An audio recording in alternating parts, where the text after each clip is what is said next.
Hi Leo, welcome back to the class. I just wanted to send a quick video to explain a couple things. So I'm not going to go through as much as I normally do with a new kiddo because you kind of know how my classes are run. Folders still open on Wednesday. They're due by the next Wednesday. Just check the due dates to make sure that there's a different, if there's not a different due date. The buttons still work.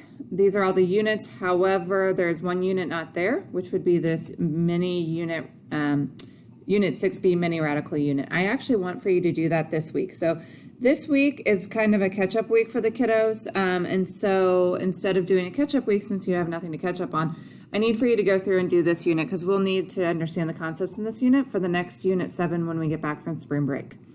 So go ahead and do week 8. Again, I will put the notes that you can print off, and if you need me to bring them up to the front desk, just let me know through email. Here's a video for you to watch first. I go over a couple different things I need for you to see. But again, here is the form or the page that I fill out to tell you exactly what you need to do that week in order. So again, I would recommend that you print that off, cross it off as you go.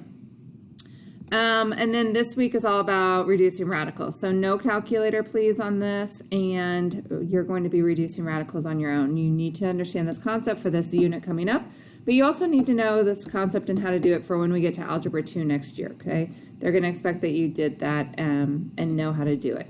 So there's multiple different assignments. There's video notes. Again, I'm still doing all my notes, and I'll have a video of all those notes. At the end, there is a quiz down here, so make sure to get through all the work first and then go ahead and take the quiz. If you could get this done by Friday, that would be fantastic.